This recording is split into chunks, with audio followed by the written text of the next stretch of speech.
Good. Welcome, everyone. Welcome from here in Albania, from next to the Valbona River. Really excited to have you all here together, as this is the official kickoff of the Students for Rivers Camp. And as we show already, we're quite excited to get to know people in person again. But we were also excited to still be able to reach out to a global network of people and to experts from all around, which is why we set up this kickoff event to still have a conversation with people around the world, and got a pretty cool panel together to discuss some approaches to actually protecting areas, because obviously we're all together to think of strategies and approaches to protect the Valbona River and other rivers around in Albania and in the world.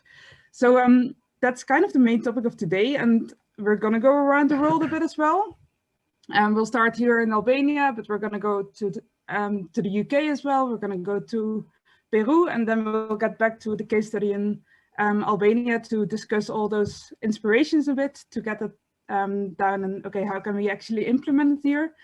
And mostly this event is a bit of an inspiration for the camp coming week, and hopefully an inspiration to all that are trying to protect their rivers or areas all around the world. I'm always going to try to keep my talking a bit short so we can really get the stage to other people. As Jess already mentioned, we're recording this, just that all know that we're going to put it online later as well. If anyone has any questions, please use the chat or put your raise hand button or something. We're definitely trying to keep the talks. Everybody's going to talk for 5 to 7 minutes, the people that present. We'll try to keep that a bit without questions so that we can really open a discussion afterwards and really dive into the case here in Albania. I'm going to introduce all the people that talk one by one. I'm super thankful for them being here. So we have a really cool panel with Besiana, with Dan, with Vlado, with Luigi, with Blerina. Yeah, that's it. And with Catherine, who's sitting next to me.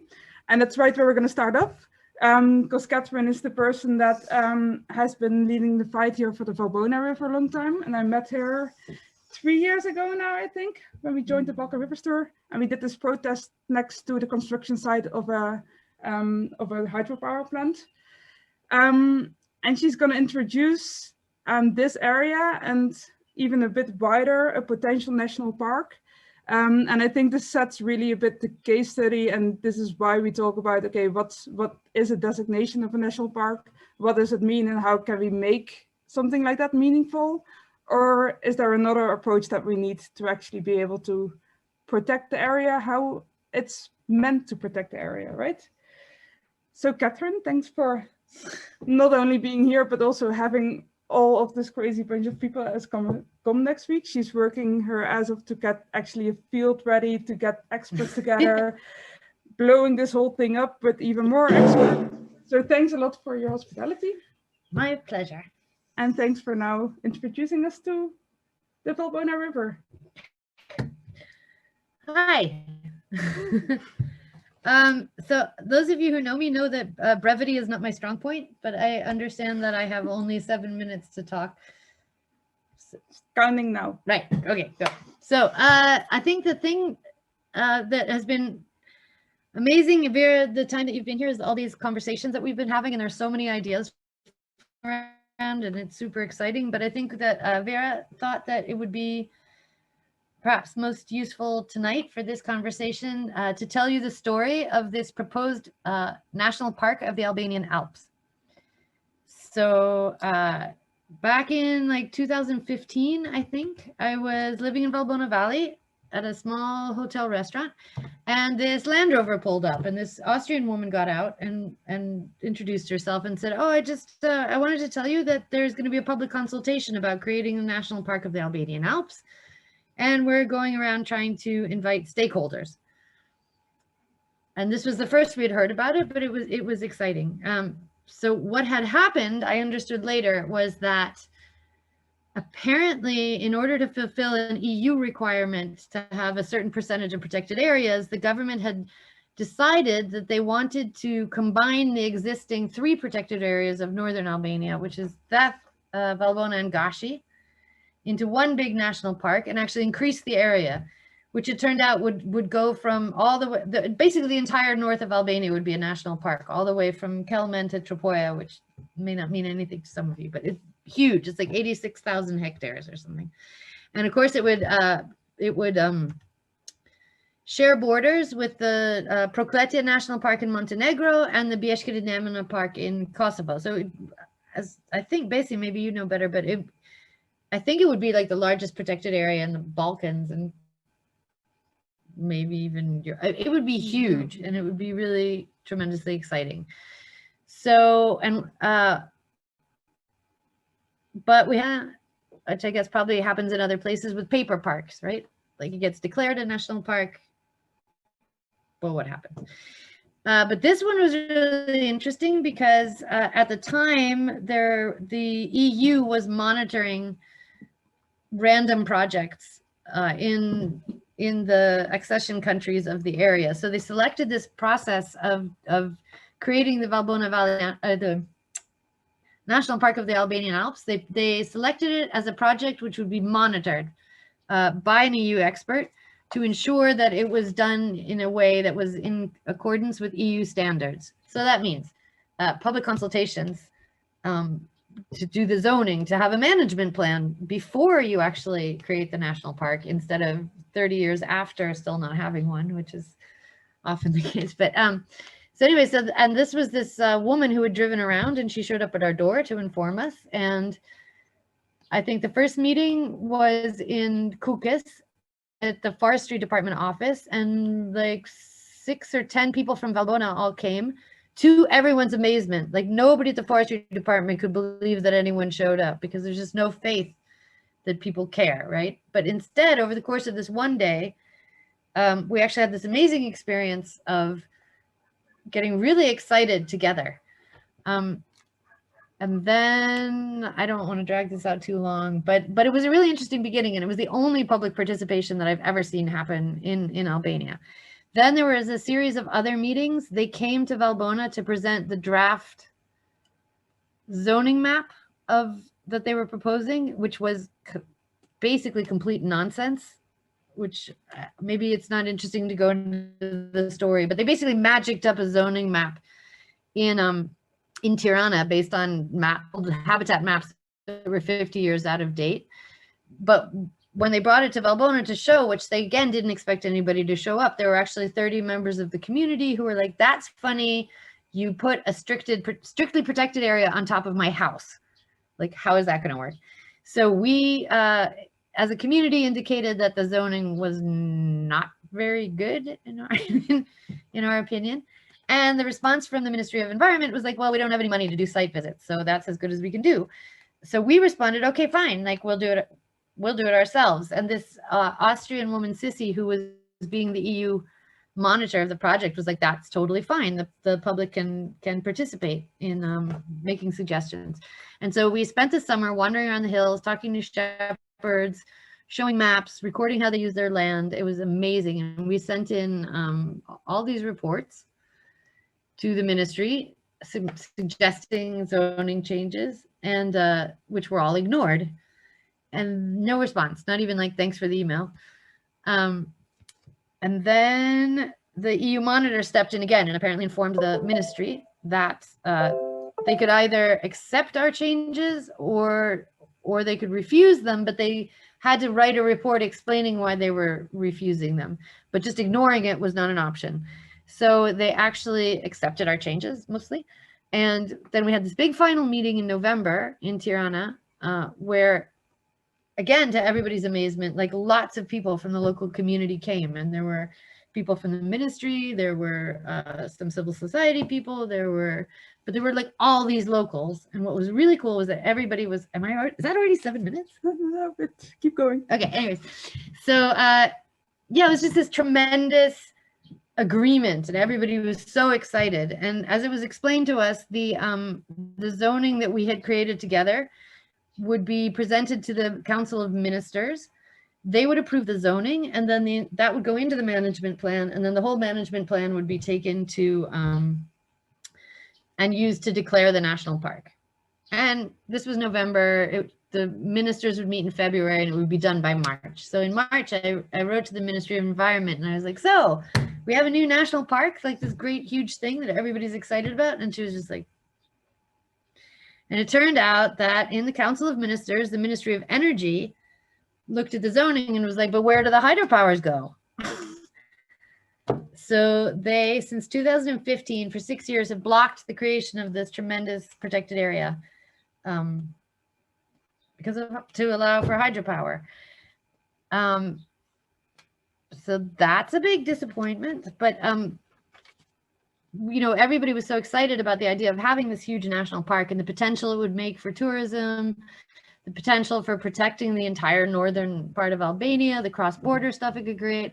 But I take a step back now in the context of this conversation and this question of what does it mean to be protected, to point out that the protected areas that would have been folded into this national park, like Valbona Valley National Park, which is like a tenth of the size, 8,000 hectares, which has been a national park since 1996 and currently has 3 hydropowers finishing construction within it. So in our situation, we had the existing national park, which actually hasn't protected anything.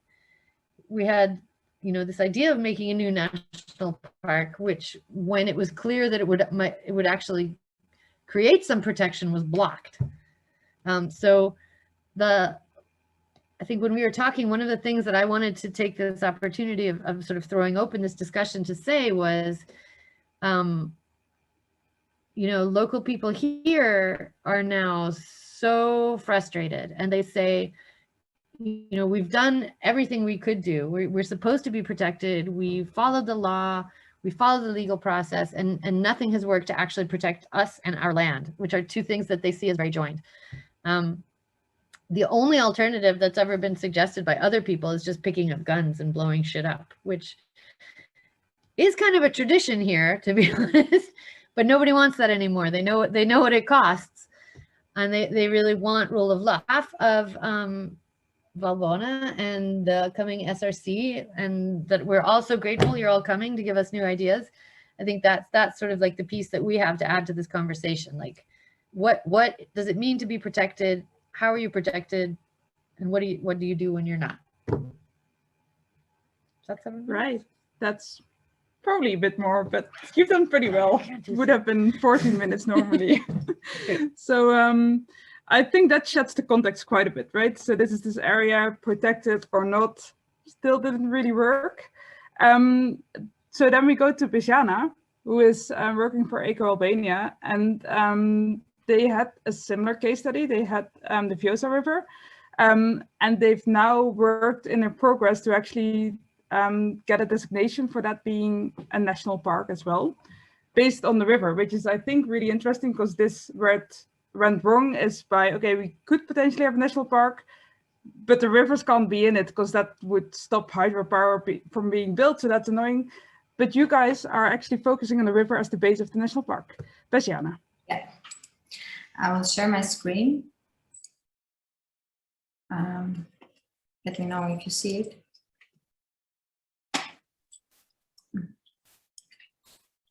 Do you see it? Yep. Okay. So as Vera was mentioning, we at Eco Albania, together with international partners, Riverwatch and Aeronatur, are running the campaign to save the last free-flowing river in Europe, the Save the Blue Heart of Europe campaign. Our main focus is the Osa River in Albania, which is, as you may know or have heard, is the last wild river in Europe, and we are lucky to have it. The Osa River is, it starts in the Pindos Mountains in Greece. It's called Aos in the Greek part, while in Albania it's called Vjosa. It has a really beautiful landscape in the upper part, which is the river is different, let's say, it's more narrow. And then in the middle section, it gets really wide, and the riverbed can go up to 2 kilometers.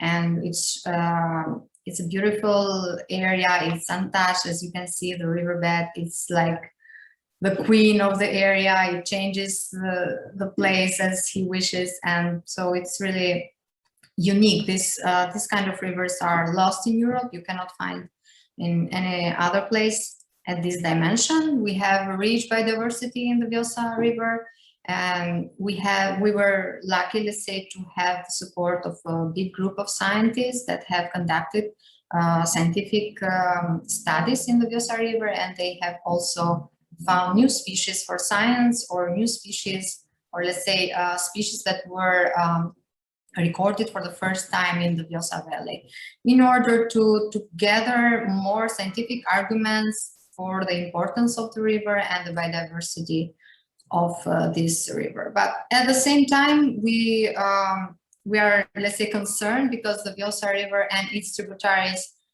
is threatened by the hydropower. We have 9 dams that are planned in the river itself, and also 31 on its tributaries. So which means that if you build the hydropower, then our vision for Osa National Park would be lost. Even if you only build one hydropower, you will lose the last pristine river at this, let's say, at this dimension. The most important part is that I would like to mention is that the local people are aware of the importance of this river, and they are against the hydropower projects.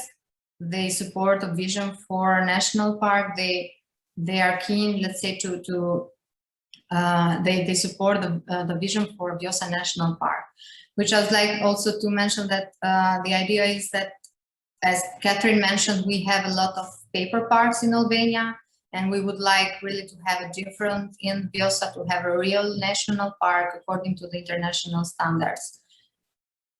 And at the same time, we have organized a lot of protests, so Osa has been supported from local people, but also from international organizations and activists that have raised their voice for the protection of this river. The Osa is already an international issue. It has been reached, let's say, or presented in the European Parliament. It had a lot of support when it comes to the EU institutions. The Osa is already a topic in the progress report of Albania, the hydropower issue, and the Osa National Park issue.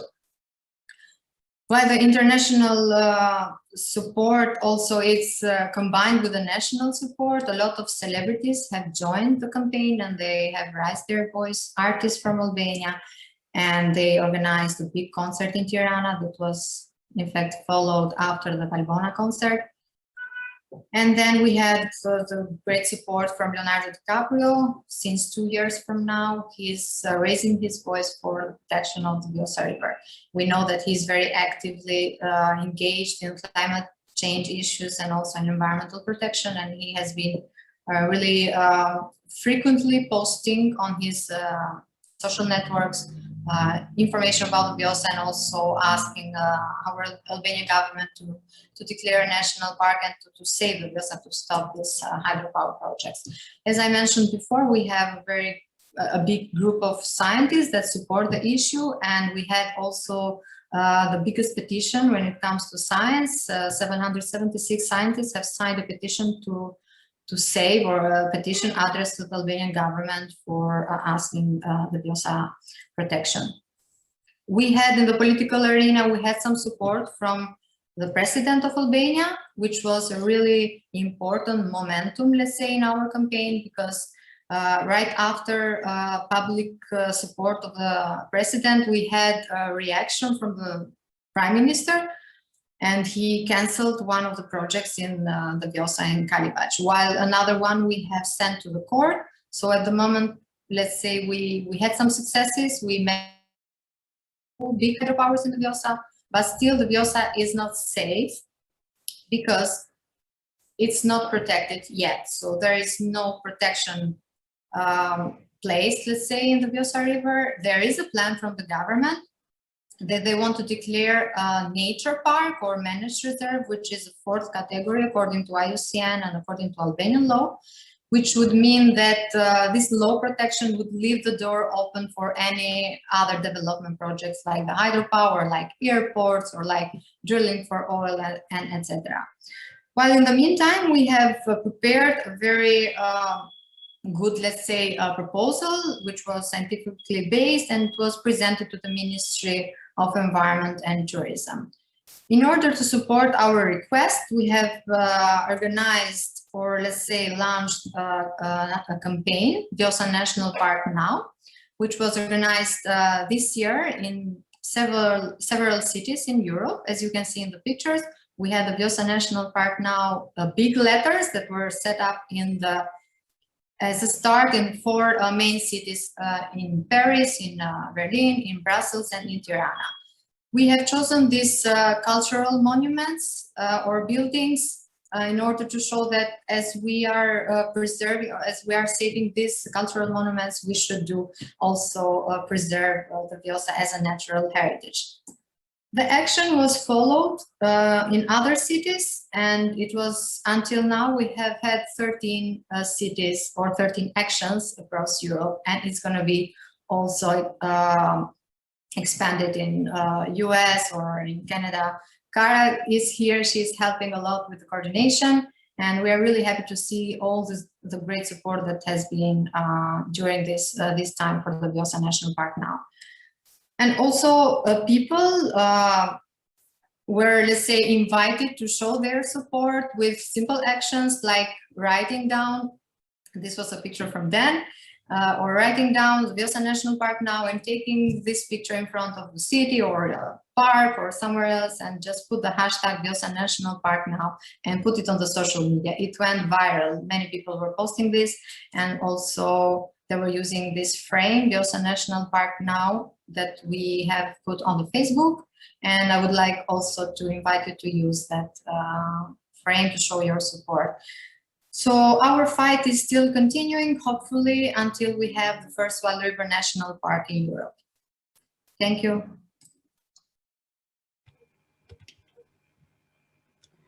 Cool. Thank you, Basiana, for this overview of this whole campaign. And it's super impressive to see where it's all gone. And indeed excited to have some of the River Collective team also joining some of the protests and some of the letters.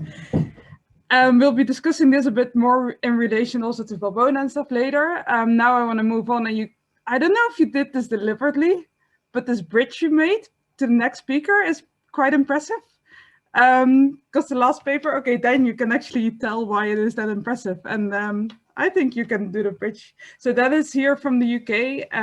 He started campaigning for rivers when his own river was threatened with being with hydropower being constructed. And with his own river, I see the river that he used to go kayaking every single day. So there's like no way that's being done.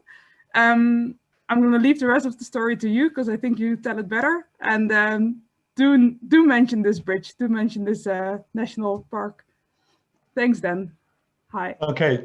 Yeah, cheers, Vera, and thanks a lot to River Collective for asking us to come and talk. So the little picture there, the Vjosa National Park picture, I can't really sort of lay claim to that. That was my daughter that drew that. She did a really beautiful job, and we carried it up to the mountain, like one of the highest mountains in our national park, to show support from one national park to another. And it's really nice that Bessie picked that one to show.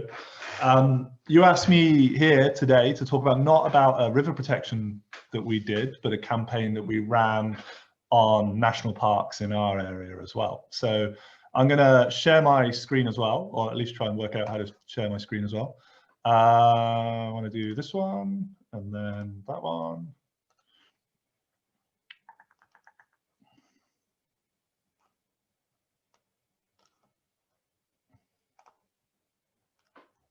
Oh, I'm on the wrong slide. Sorry, this is a really bad start. Yeah. There we go. So for those of us that don't know. I don't see any of your slides. Is that the same for everyone? You don't see a slide? No. Right, hang on. Let's try again.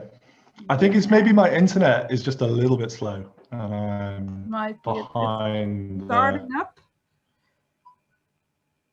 Yes. Have you got one now? Now we're good.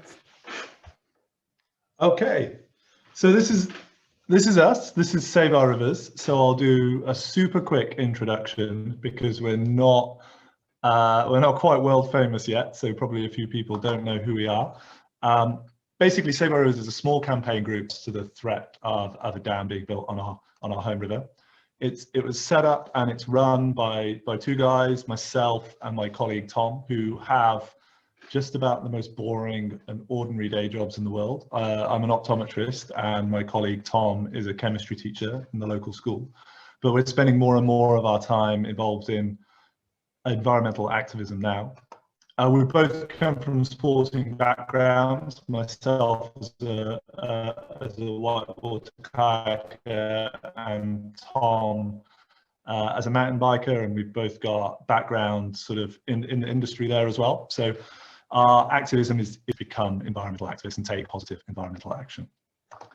That started off in our own national park, trying to prevent a whole slew of hydro schemes. I think we've campaigned against and blocked somewhere in the region of 8 or 9 hydro schemes and prevented free-flowing rivers in our area being put into pipes. And we're working further and further afield now. This is us supporting 2 NGOs, Wet Tyrrell and Free Rivers Fund, and WWF Austria, campaigning against the damming of the River Utz. That's a big protest that we did out there last October. So it's super excited to be working further across Europe now as well. But the campaign that Vera wanted me to talk about today was one called National Parks Under Threat. So in the country where I live, Wales, we have a number of national parks. We have Snowdonia National Parks, Brecon Beacon National Parks, Pembrokeshire National Parks. We've got three sort of big ones. And what happened was a few years ago, the Welsh government launched the Future Landscapes Review. Our national parks sit under two main duties. So they have a duty to allow people the enjoyment of the area. They have a duty for the conservation of the area and the landscape, both in terms of its geological features and in terms of its biological features, so the flora and fauna of the area as well. The Future Landscapes Review wanted to change that. It wanted to add an extra duty to our national park, or strengthen our national parks have a regard to the economic well-being of the area, to make sure people can make money and make money at the national park. They wanted to strengthen that regard to a duty, and then they wanted to remove the key environmental protection that covers those over. So we have an environmental protection called the Sanford Principle, which says when any of the duties of the national park come into conflict, whether that's the duty for economic vibrancy or whether that's the duty to allow people to enjoy the area, the conservation component will always take precedence. So conservation always wins over any other duty of the national park. The Future Landscape Review wanted to remove that duty, to effectively remove the key environmental protection our national parks sit under. In fact, it was such an important change that the IUCN would therefore have no longer recognised our national parks as protected areas anymore. And so we were really shocked that this could possibly happen, and we tried to think about the main way that we could prevent this. And we came up with our basic mission statement for the campaign, which is the environmental protection afforded by the Sanford Principle must be the cornerstone of any new legislation affecting national parks. So we weren't against any change to the governing of national parks. The governing of our national parks is not perfect, but we thought that environmental protection had to be the keystone of any changes. And we were going to target this in 2 separate ways. The first one was realizing one of the main issues is the outdoor community, or the outdoor sports community, did not understand the threats facing our national parks and protected areas.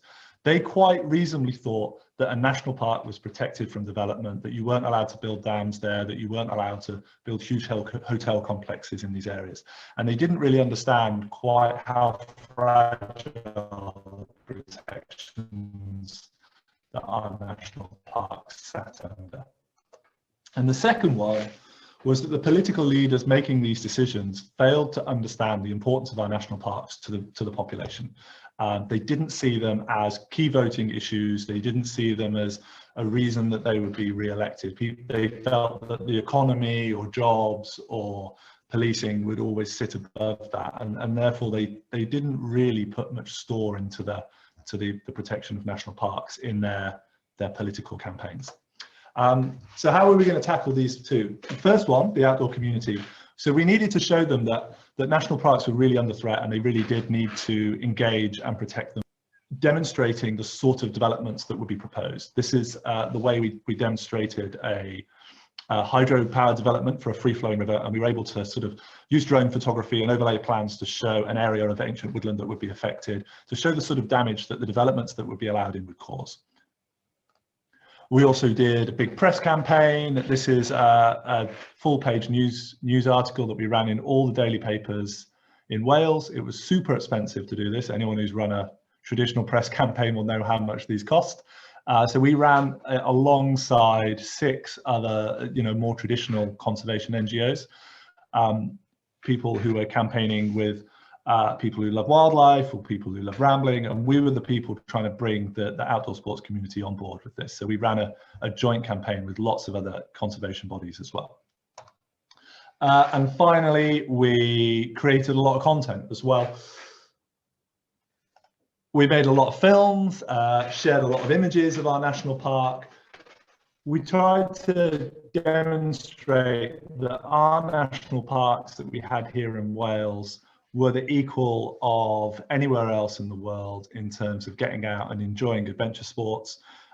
We were always seeing content shared from, Yosemite National Park or places like Norway, some of the national parks there. So we tried to show that our national park was a key place for adventure tourism as well, and just what that had to offer. So that was the way we engaged with the outdoor community.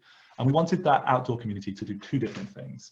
We wanted them to write to those political leaders and force them to make sure that any legislation change that was planned for the national parks would have to go through a full public consultation.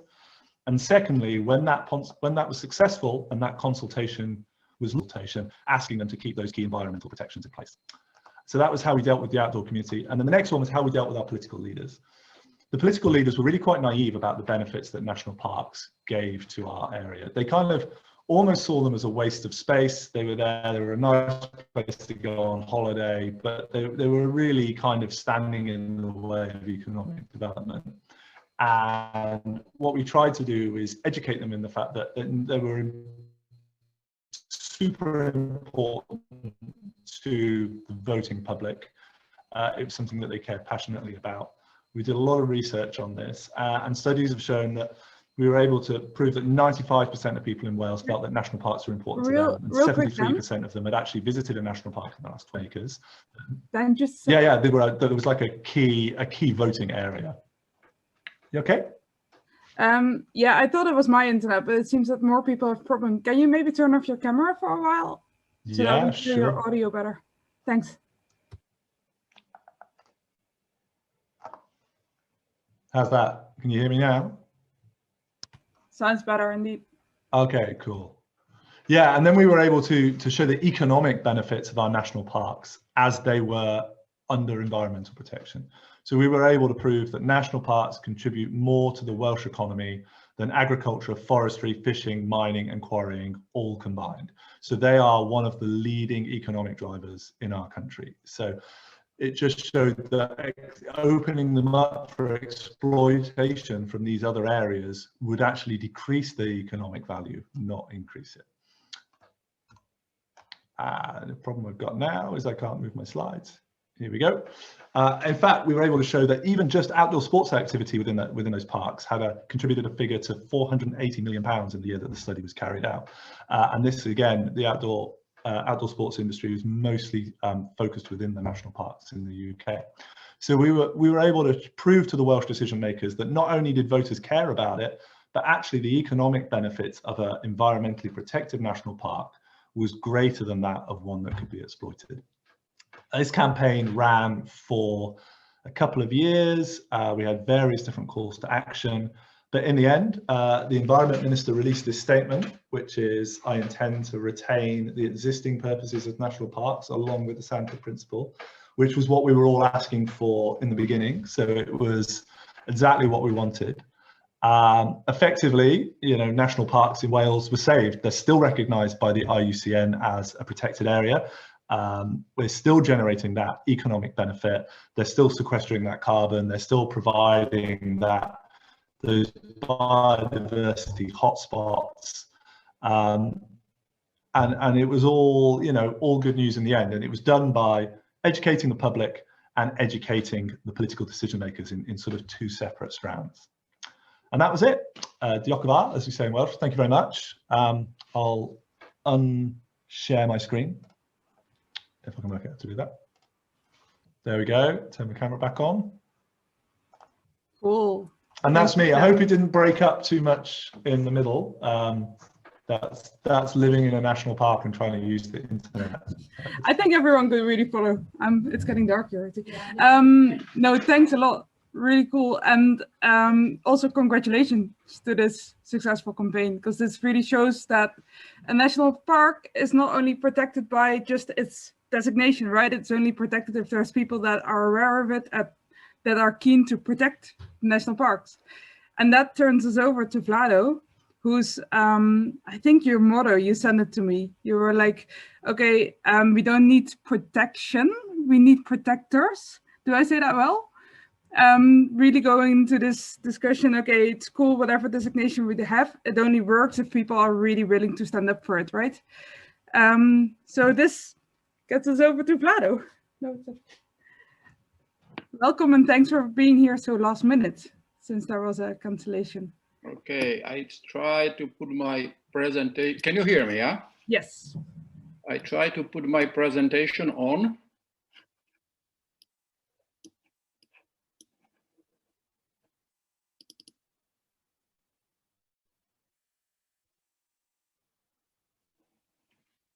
Okay, can you see that? Nope, not yet.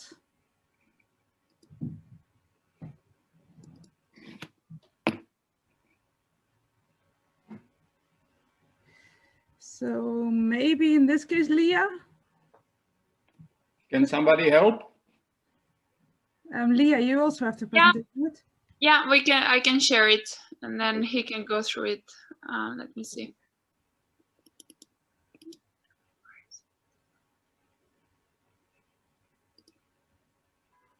Of course.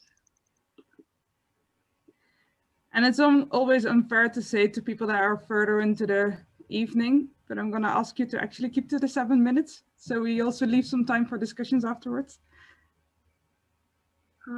Okay, so in the meantime, I can introduce myself quickly. Can you hear me? Correct? Yes. Okay, so my name is Vlado. I am Slovak. I'm based in northern part of Slovakia, close to the Tatra National Park and close to the Poland border. And I work for European Wilderness Society already for many, many years.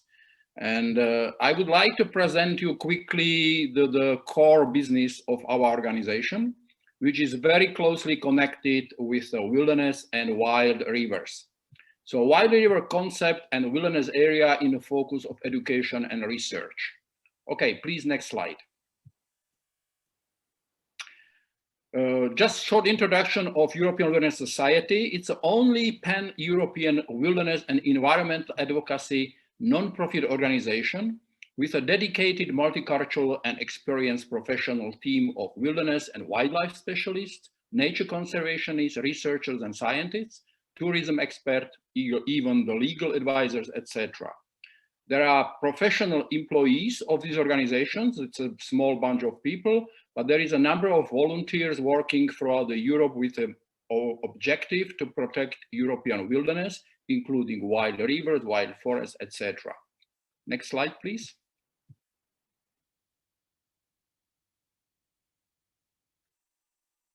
So this is the shortly mission of our organization, which has been created almost 15 years ago. And the mission is to identify, designate, steward, promote European wild rivers, wild coast, wild islands, wild forests, but also including the wilderness as a general term. The organization is also dedicated to the education of the next generation of Europeans, especially with a focus on wilderness and other wild categories, what I mentioned a few minutes ago. Okay. So what means wilderness in our definition? First of all, I would like to say that this definition is based on an IUCN quality standard, which is a category protected areas 1A and 1B. And the wilderness areas basically are governed by open-ended, undefined natural processes. This is a very general sentence. but the more specific sentence saying they are composed of native habitats and species and large enough for the effective ecological functioning of natural processes. We call it spontaneous natural processes without the direct influence of the humans. This area is unmodified and only slightly modified and without intrusive or extractive human activities like settlements, infrastructure, or visual disturbances. Okay, next one, please.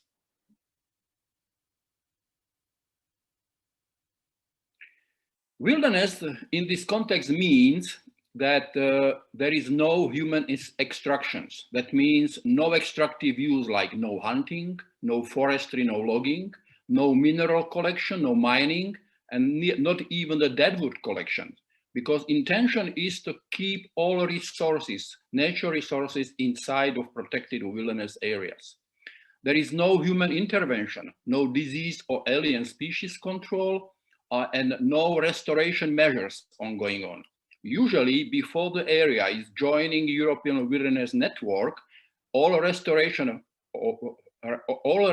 activity with a focus on wilderness restoration are done before they join the European Wilderness Network and go through the independent audit. Shortly saying, this is open-ended, undefined natural dynamic processes. This is a subject what is a subject of protection in our work throughout all Europe. Thank you. Next slide, please.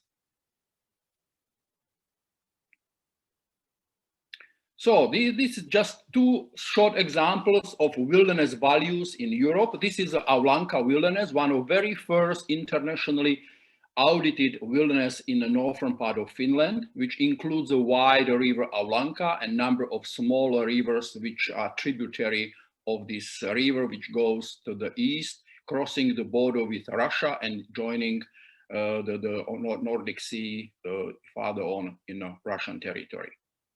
Okay. Another example is from Central Europe, which is in Austria, Hohe Tauern Wilderness, which is one of the very first internationally verified wilderness in this country, in a high top of the mountains in Alps, including the glaciated landscape, glaciers, and also fragments of the alpine meadows and the forest. Okay. So these were just short examples, but let's go shortly introduce the European Wilderness Quality Standard, which is a list of the criteria which has to be fulfilled if area would like to join the European Wilderness Network. So European Wilderness Quality Standard and Audit System is a standardized system to evaluate quality of wilderness, that means the size and zoning system, wilderness stewardship of the respective area, acceptance of natural dynamic processes where disturbance, natural spontaneous disturbance, is a fundamental process which is a subject of protection. That includes also analysis of the past and current extractive uses, current and previous tourism impact and potential future tourism impact, wilderness research and monitoring, and potential for wilderness enlargement or restoration. Wilderness Quality Standard and Audit System is a habitat independent, solution-oriented, European-wide basis for the identification and audit of wilderness. And the system consists of 10 principles, including 57 criteria and 130 indicators, which system actually allowed independent audit of these wilderness areas. This is one of a map of Europe showing the network of already existing wilderness area, which has been successfully internationally audited according to the Wilderness Quality Standard. And you can see that they are stretching from northern part of the Finland down to the south to Italy, Portugal, but also going to Georgia and many other countries. And we, besides this already audited wilderness areas, there is a number of candidates which are in the process, and Albania is definitely very promising country regarding this process to identify potential wilderness or even the wide river or wild forest. Thank you. Next one, please. So European Wilderness Network, that's the product of the international NGO, which is basically covering the wilderness area all over Europe and it includes Europe's best wilderness. And European Wilderness Network currently has more than 40 audited wilderness in 14 countries, covering more than 340, almost 50,000 hectares. European Wilderness Network expanded recently, besides the wilderness, also to the subcategories of, I already mentioned, wild islands in the sea, wild forest, wild coast, wild rivers. Objective of our organization is by the 2025 to reach the 1 million hectares of audited wilderness by the 2035. Okay, thanks. Next one. Motivation for wild river concept. As I already quickly mentioned, wild rivers, including wild forests and other subcategories, pop up recently, just a couple of 3-4 years ago, and it was joined to the incorporated wilderness concept. And one of them was a River Savage Pioneer Project, which was a kind of motivation for us and give us a more indication that this is necessary to focus purely also on the wild rivers. And a rarity of undeveloped, unimpacted river system in Europe and particularly potential in Albania. Loss of improved river system in Europe, especially in Eastern European like Albania.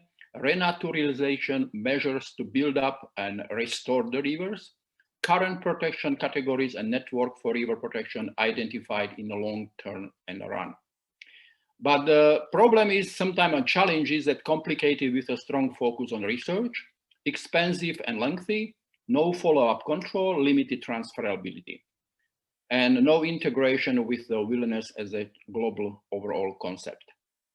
Thank you. Next one. Can I real quick interrupt, just asking if you can slowly round off so we can move on to the other ones as well? Okay, so this is just the few bullet points describing how wilderness quality river standard process is running, and it's valid for 10 years, checking up in the middle of 5 years period, including the SWOT analysis. Next slide, please. This is a short list of the already wide rivers, which has been successfully audited and certified as a part of a wider river network, including Finland, Alanka, in the Ukraine, Malauholka, Podi in the Czech Republic, Taya River in Austria. Next one, please. So this is a short presentation. At the end, this is links where people can find information if they are interested on the subject. And thank you very much for your attention. And if you have any questions, we can discuss later on. Thank you very much.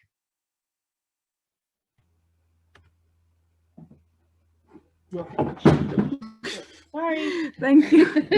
A message going over. Thank you, Vlado. Really interesting approach, and especially focusing so much on the full wilderness and where that stands and who is then going to protect it, right? And I'm really interested in seeing that popping around all of Europe.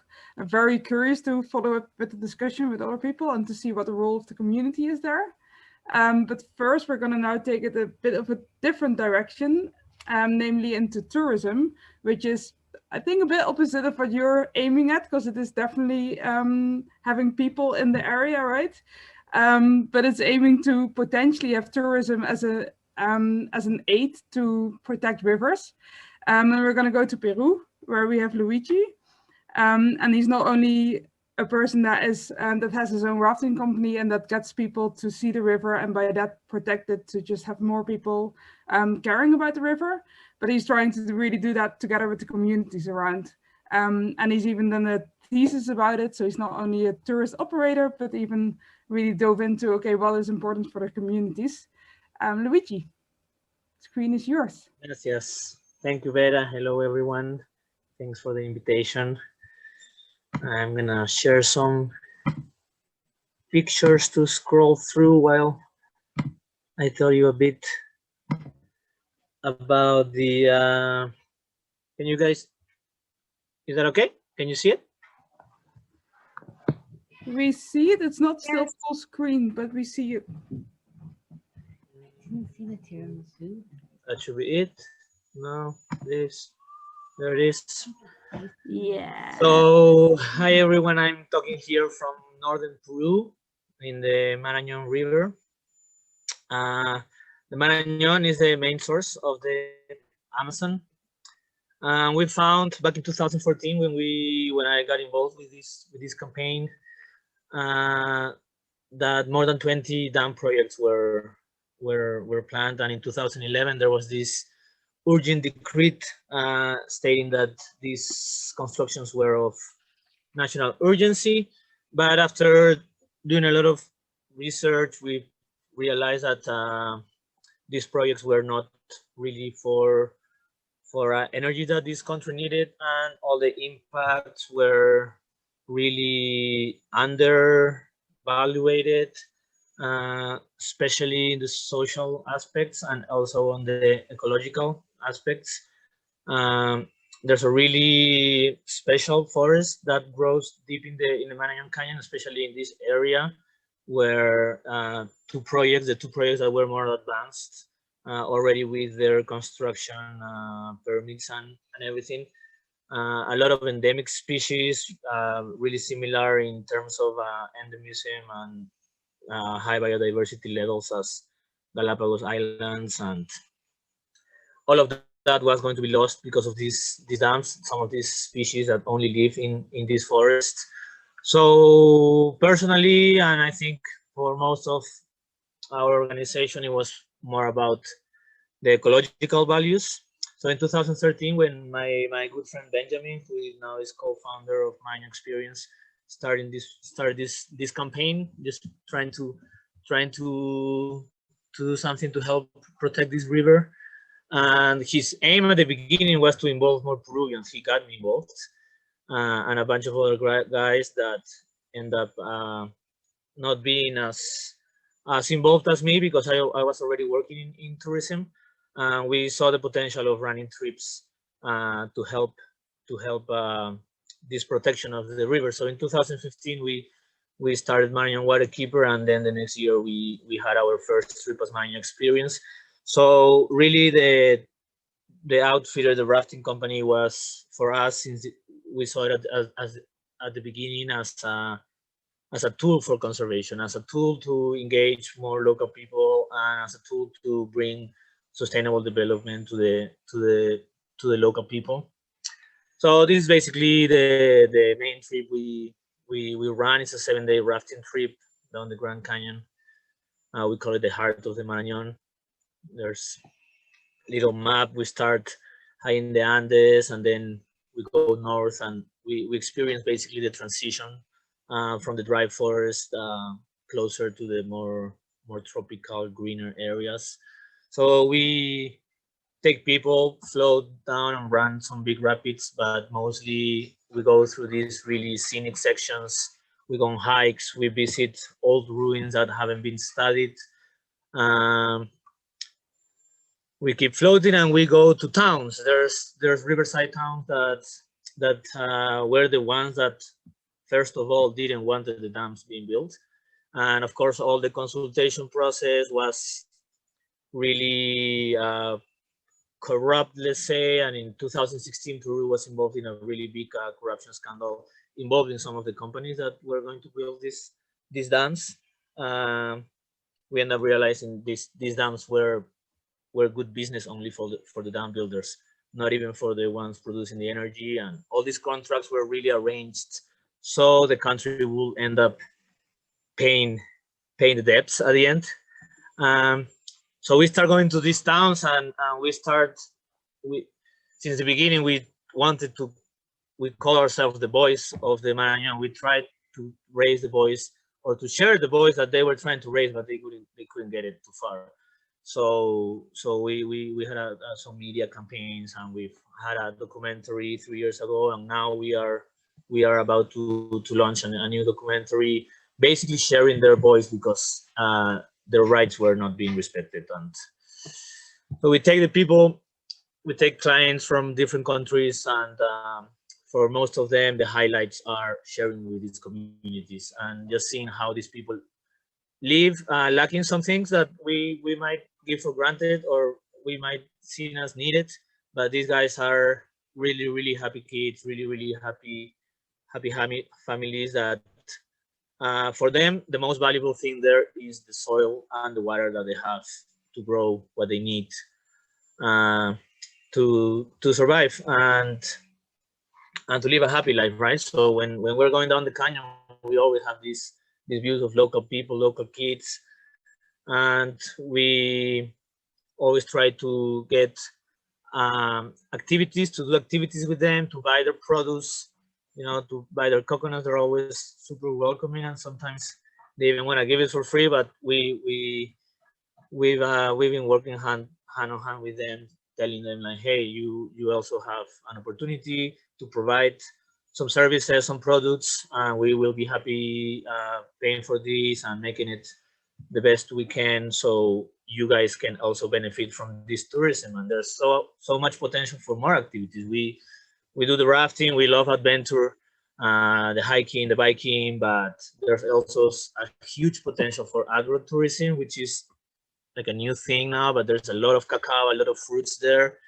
So they have also the potential, and this is something we're just starting to work on, so they can have some facilities to show the tourists how they produce the cacao from the plant to the fermentation and the drying and the toasting and the grinding and the tasting, of course, and also all the work with the kids, right? I really liked Beta, what you said, the phrase from you, Vlado, of needing protectors and not needing protection, and we've had that improve. We've had a lot of national parks that they have the designation. They have the designation for 40 years, but still illegal or informal, even legal mining or oil extraction advances protected area. So we have a strong team working in Lima, in the capital, with the lawyers, trying to have some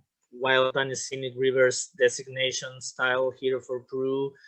But we focus more on these grassroots activities with tourism as a way to have another income, and as a way also to show these local people that they already know it, you know, but it's always really different when they see tourists, people from different countries, telling them how special their place is and how they would like to live a life like they do.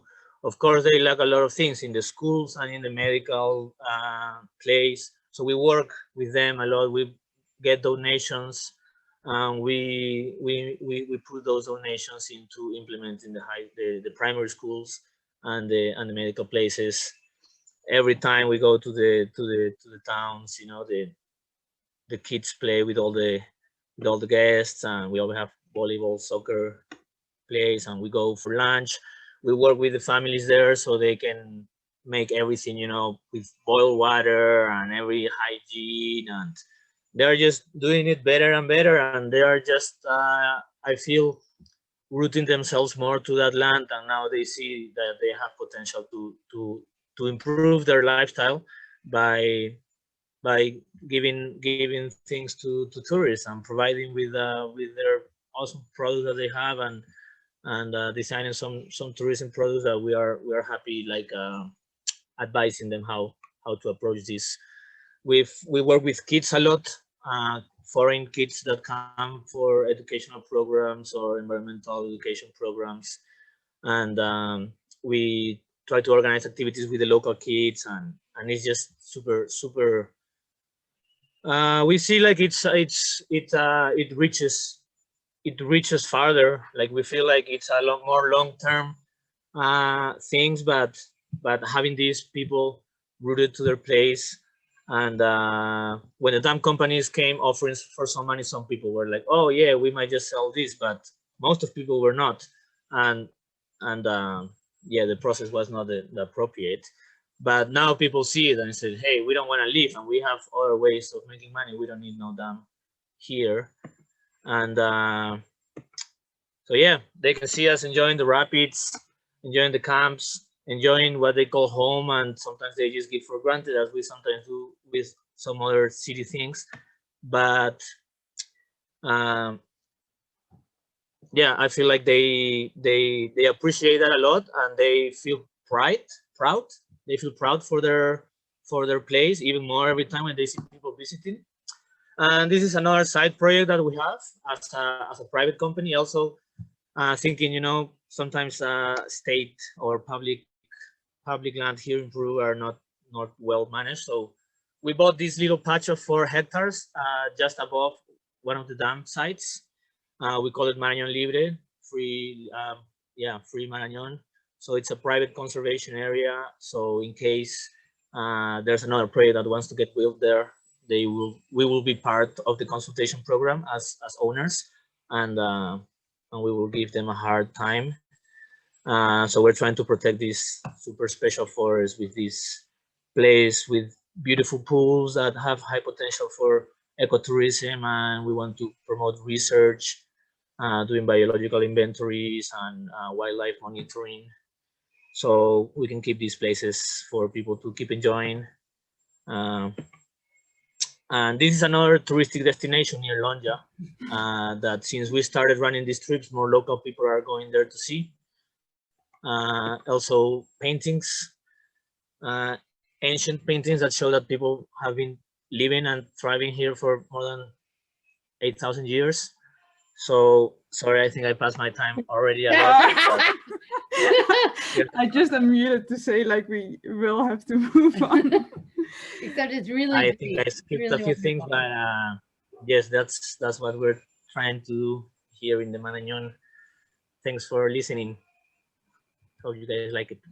Loved it. And thank you for showing. And I think this really shows how tourism and local communities can really learn something from each other even, right? So it's not about just the tourists learning from the communities, but also the communities becoming proud. And if you would have sat here, you would have heard all comments of Catherine. She's like, this is the same like here. This is what we do here as well. This is what we try to do. So the other day I also showed the trailer of the you made a film, right? Like Marañón Waterkeeper got a film out. I'm gonna share the link of the, oops. We showed it here, and this lady of the local community here saw it, and she was like, this is exactly what's happening here as well. It was a lot about corruption and things like that, right? So super interesting to see similar projects, similar things happening around the world. So thanks for giving that insight from South America. So yeah, tourism is definitely a potential good approach to protecting rivers, which leads us to Blerina, and thereby leads us back to Albania. So we're going to go around the world and back to the place where we're now trying to protect the rivers. Blerina got involved a lot in river protection, I think, in the Osumi canyons, and actually managed to really stop a hydropower plant from being built, with tourism as a big argument. But there's a whole lot more about it, so I'm going to let you talk about it. For 7 minutes. For 7 minutes, sorry. Good luck. Thank you. Going over time, but it's just also interesting. Thank you, Vera. I'm very glad to be part of this event and to get inspired for all the stories that I heard. I come from the city of Berat, and at the age of 14, I found myself at the edge of the Osumi canyons here in Albania. The adrenaline rush and magical scenery in the spectacular Osumi canyons had an impact of the next 18 years throughout my personal and professional journey. At the time that my tourist experience started, the news mentioned Albania as an unsafe and troubled country. I remember in those days when I showed to one of my dearest Italian friends a photo printed inside the Osumi canyons. He was like this, no, Photoshop. But I can never forget his face when he was in front of one of the waterfalls of the spectacular canyons. He was like this all the time, Mamma mia, Mamma mia. So I think that below the journeys that we took for 7 hours to go till the Osumi canyons, the total lack of infrastructure, the need to raise everything from the scratch, the lack of culture of the people to embrace an unknown adventure, there was exactly the visitor's impression that gave me the hope that yes, Albania, this poor country for more than 45 years into communism will be transformed through tourism. Of course, that not many people share the same opinion. Many of them in the time thought that I was just a teenager, that I didn't knew what to think, that it was like a ridiculous idea. But there was a moment also that when I was in a fair, I was showing the video of the canyons with a lot of enthusiasm to a minister of the time, and he just moved the head of the other side and said, "And what are these ropes?" But fortunately, we were not alone. Our need for equipment, raft, for trainings according to the international standards were supported for the very first time by Poseidon and the American people. And after continuous and unstoppable efforts of promoting the scrap art area, with friends, with journalists, with artists, with athletes, we managed to attract an infrastructure investment of the Albanian government and to provide to visitors just 1 hour and a half ride forward the canyons. From year to year, we created an active and sustainable team connecting different areas of the region with activities like kayaking, birdwatching, visiting into the wineries, canyon exploration. And while all this happened, I graduated in law, and thanks to various international programs, I got in-depth skills in tourism and entrepreneurship. Of course, that I spent a lot of energy, but everything turned backwards when I read the joy in the eyes of the tourists. And who felt pride as I did. Exactly at the moment when I was thinking that everything got the right shape, it came one of the biggest challenges of my life. My canyon was in danger of being destroyed by 2 hydropower plants. I can tell you that in those moments I felt angry, hurt, offended.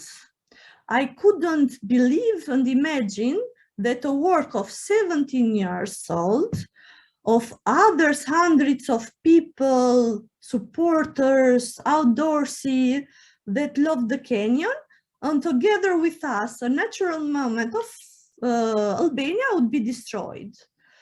It was not easy to manage such a conflict. There were high financial interests of individuals, people connected with power and politics. But however, in one of the most critical moments, I remember taking a deep, deep breath and talking to myself, Verena, how many people in the world have been given the chance to protect a canyon 3 million years old?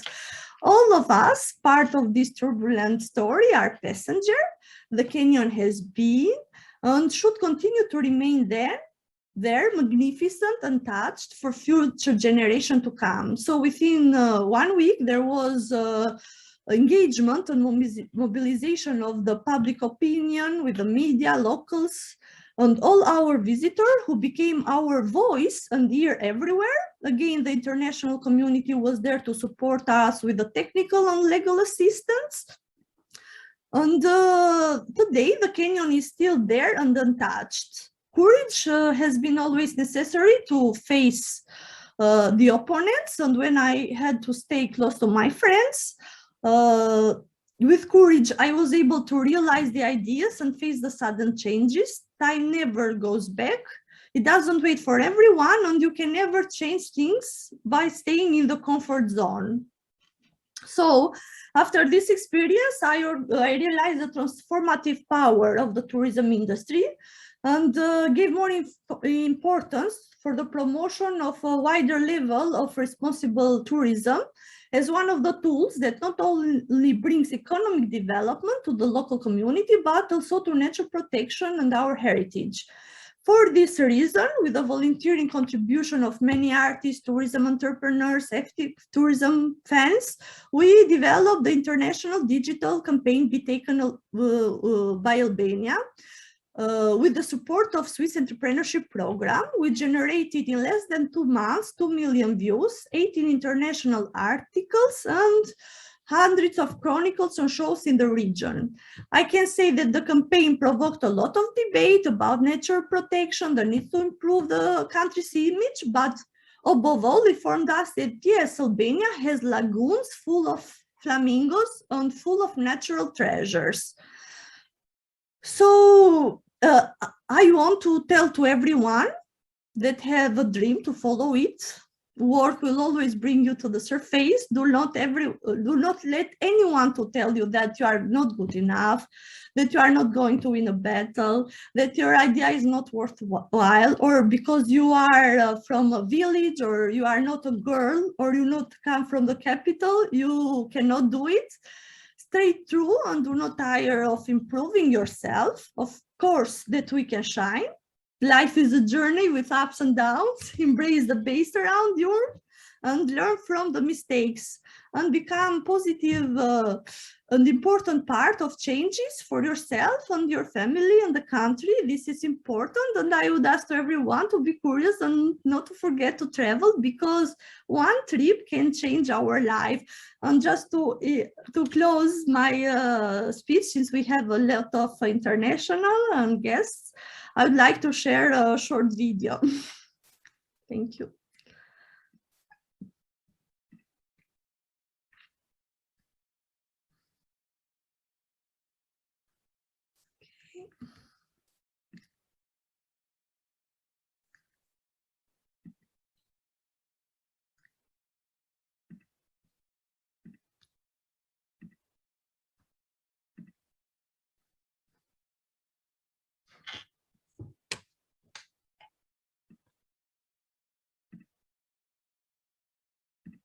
Hey Leo, we love watching your films, and we think you're very talented, but we got a bond pick with you. I will find you. From you made people of the world think that we Albanians are criminals, thugs, and always on the lookout for daughters to kidnap. Well, maybe it's time for us to show you our specific set of skills. Take you on the plane, because we think you will be taken by Albania. Hey Gia, come and be taken by our spectacular coast and our friendly smile. Our amazing history. By our traditional handcrafts. By our beautiful castles. By our fjords and valleys. By our glacial lakes. Come and be taken by our Australians. By our graceful flamingo. Hey Iliam, jam në Shqipëri të provoj biletin e këtij sot. You will be taken by the warmth and friendliness of all the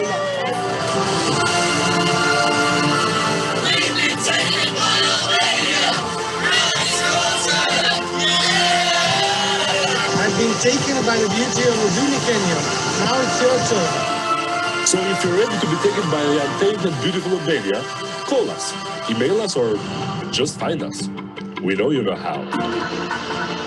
Marco from Tropoja and his whole family will be waiting for you. A friend gave this to me. It's Albanian. You mind translating it? As I told you, my dear friend, the house of an Albanian belongs to God and to the guest. Welcome.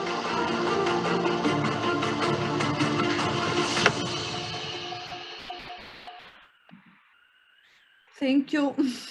I have to say, this is super cool. How have I never seen this commercial before? Wow, Verena, I think you impressed us all. And this was the best final presentation to get us all excited to actually come to Albania. And for all the students that are here that are coming, actually she arranged the rafts and the boats that are going to come here. Unfortunately, Verena cannot come herself because she's expecting a little kid soon. Congratulations for that. Baby, it's called. A baby, it's called. But wow, beautiful story and so powerful. So thanks for joining us here. I want to open it up for the last 10 minutes. Obviously, I plan to have at least half an hour of discussion. I have a list of questions myself, but I've been talking more than enough. So if anyone has a question that wants to pose them, I see a hand here already. Okay, Catherine, you kick off. No, but I'm like known as a nightmare for I was having too many questions. So maybe if any of the students who are coming have a question first. But... Or if not, I can always ask. I have a question. Oh, there is a question coming in. I hear somebody. I have a question to Bizana and the efforts to make Vjosa a national park. Because when I was listening to this, I was just thinking, do you want Vjosa to be used touristically still? Or with, you know, do you still want people to be able to fish there or use it? Because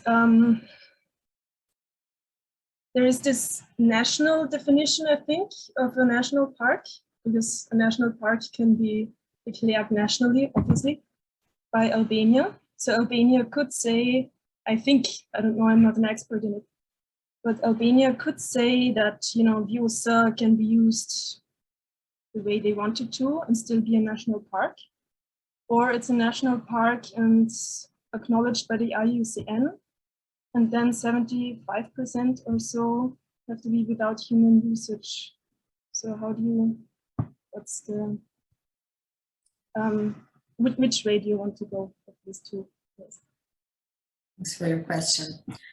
Well, that's a good question. We face these arguments or these questions very often, and we also have been, let's say, trying to argue against the government because they are trying to use, you know, this national park term to tell to the people that if you have a national park, then you cannot do anything there and nothing is allowed, but this is not true. Our vision for the Vjosa National Park is, of course, including tourism development, but ecotourism, sustainable development that would give space to the local people to build guest houses and to have guiding tours or trails and whatever. So all the infrastructure that would be needed to have a sustainable development and sustainable tourism would be in place with the Vjosa National Park. The national park, according to Albanian law, is the same as IUCN. So it's the category that protects the ecological value of the area or of the river in this case. And of course, that definitely some projects or some interventions are not allowed, such as big development projects as hydropower and other, but not tourism, definitely. Yeah, I heard that some countries, as the UK, the Denmarks, for instance, are defining national park more loosely or are not, you know, strictly according to the IUCN, but thank you for clarifying.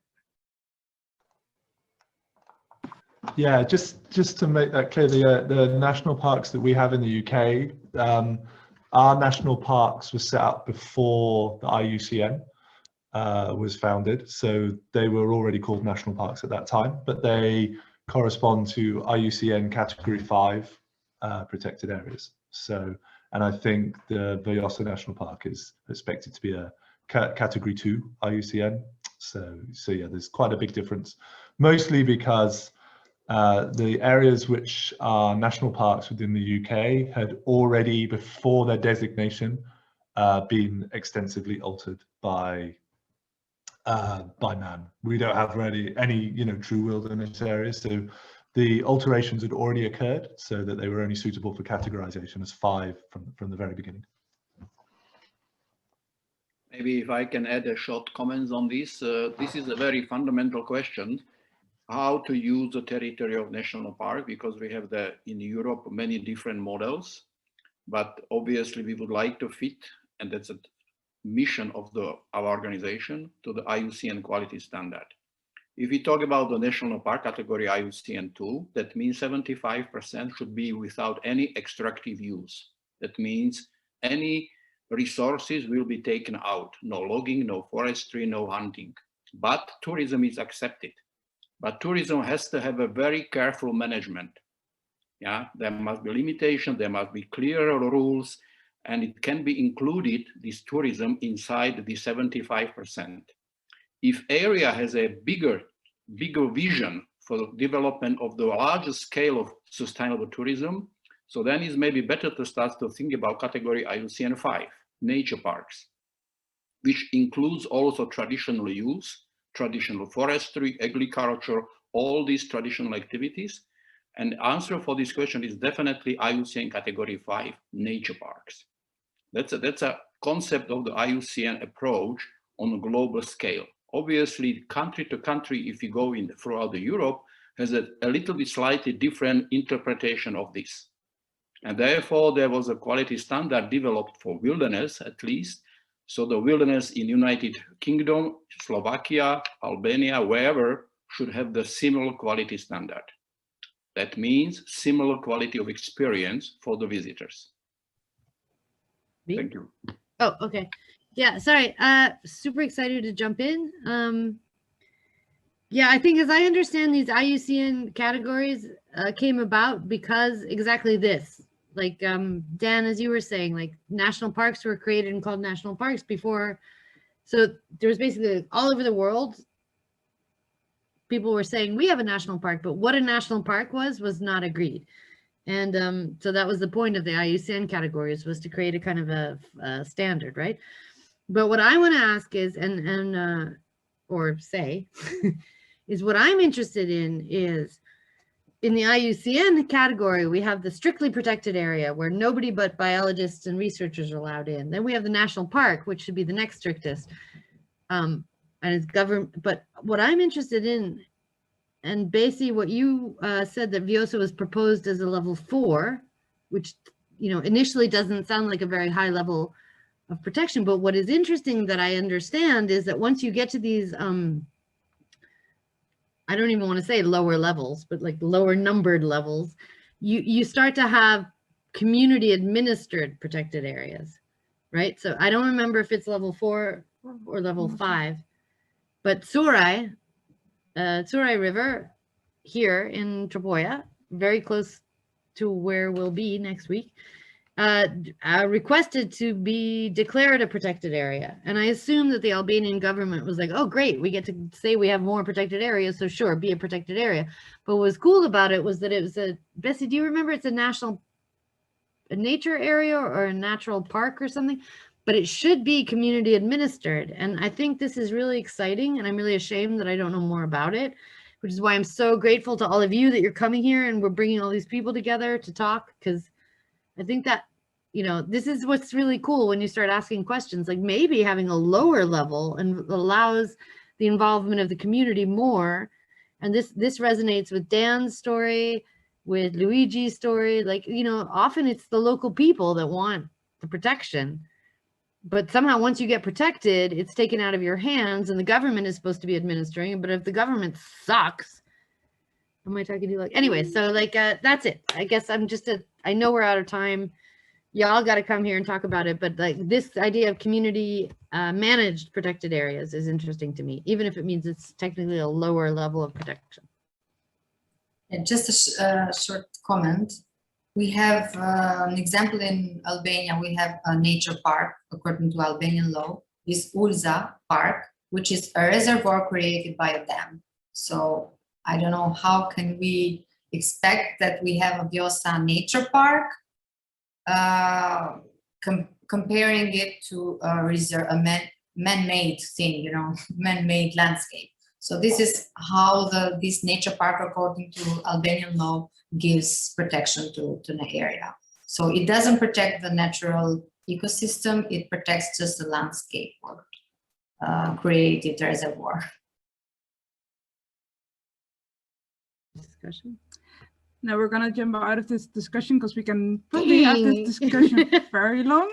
And we'll continue during camp. I promised there was room for one more question, and I'm indeed going to give it to Pascal, who was the first one and who's also one of the students.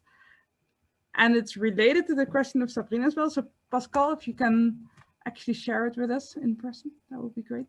Okay, so I'm actually gonna just read what I wrote because I think it's well formulated. So to any one of the speakers of tonight, feel free to jump in or not. So do you see globally tourism as a sort of an economic replacement with less impact on the environment to propose to the local administration or local powers?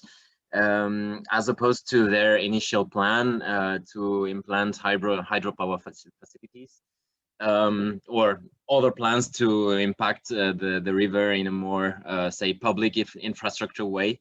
And those tourism of a longer period of time actually help, does it actually help to raise public consciousness in your experiment?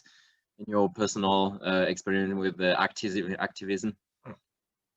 Thank you very much. Me? Okay. Vera says I have to be short, but I think that's a really good question. And actually, just in the last year, I have become increasingly suspicious of tourism, despite the fact that like the two people that made me shake my hands today are Blarina and Luigi. Like tourism is incredibly powerful, but then it's also incredibly dangerous. So I think if tourism is in the hands of the locals and driven by locals, it can. I'm just thinking off the top of my head, but I think it's an important conversation and not anything that anybody's going to answer quickly. But you know, we see terrible things happening in Valbona Valley because of tourism, but also wonderful things. It's really complicated. Which is exactly, Luigi, what your study was about. Maybe you have a reflection here. Yes. Yes, thank you. Well, yes, here in the Marañón, we have more than 3,000 people where these two dams wanted to get built. So the idea of a national park, since in Peru, like in Europe, is different for sure. Here in Peru, we have national parks, which are more for wilderness. And if there are pre-existing rights, then you have them. But local communities don't like if a national parks come and is designated within their ancient land, because normally it brings them to more restrictions. But what we have in the Marañón, we have a regional conservation area, which is a lesser, weaker category, let's say, in terms of conservation, but it allows these local communities to improve certain activities, but that have to be sustainable activities. So in deforested areas, there are even some projects with sustainable farming products, let's say native products or species that they realize that go along with the native forest. And also they are giving them, this is the public, the regional government doing all this work, and providing them with these nurseries, right, so they can have better crops, so they can use only organic products, you know, fertilizers and things. And also they are giving them counseling and helping them getting trails and signaling for tourism development. So I do think that it's a long-term objective or the in the long term. But for sure, I do think that if you have local people understanding that they need to protect certain resources and they need to manage their resources in a certain way so they can have them forever, because there's a lot of people that they've been, you know, fires and the use of non-organic products have been destroying the soil and the crops. So in all this sense, tourism also brings this next level income and activities, like just different, like alternatives for these people to have more economical benefit and to improve their lifestyle. So yes, and I think it goes both ways, because also tourism brings this appreciation for their place that ends up, what I see is giving them more pride for their place and more love to the place, and they're stoked to share it and to protect it. So eventually you reach the conservation by by having the local people, the people that live there, working for it. I'm not sure if I... Totally. And there we get to the like sustainable tourism, right? Tourism is only helpful if you do it well, and that's the challenge. Cool. I think we can continue this discussion potentially for a very long time, but it's also already 9:30. And we have a whole camp coming up where we have those kind of discussions. The only pity is that not everyone is there. So still everyone involved here is still welcome to come. Albania is kind of open, no COVID stuff, so feel free to travel here. But just before finishing this up, I would love everyone that feels excited to open up their camera so that we can do one screenshot with everyone that is happy to just wave at the camera so we can show that we're even online, just excited about being together. Exactly, like a bit of waving. Is anyone doing a screenshot? That's the question now. Sorry, I don't have a camera. Oh, that's okay. Your name is also good. Thank you all for joining this. Thanks all for joining the discussion. It was super interesting. I learned a lot. I hope everybody took something away. I hope there's going to be many moments to have more discussions about all those topics. I'm assuming the screenshot is now taken, otherwise we actually have the recording, so no worries. Thanks to all the panelists, and also thanks to the River Collective team that is now working hard to get this camp actually going, organizing a lot of workshops, organizing a lot of logistics. Real quick going through them that are here. There's Jess here, there's Ellie here, there's Kara, there's Jens sitting next to Kara, I think. There's Sembra, who's in touch with most of you about logistics. And David just couldn't make it because he's overwhelmed with all stuff that he still needs to do to get actually organized. But you'll meet all of us here. You'll meet Catherine, who's super hardworking on all things around and then getting a lot of local communities here as well. We almost have toilets. We almost have toilets even. Be prepared for a bit of wild camping. It's going to be super cool. Thanks all for joining this discussion, and see you very soon. Either online, but most of you luckily in person. Bye, thank you. Thank you. Guys. Bye.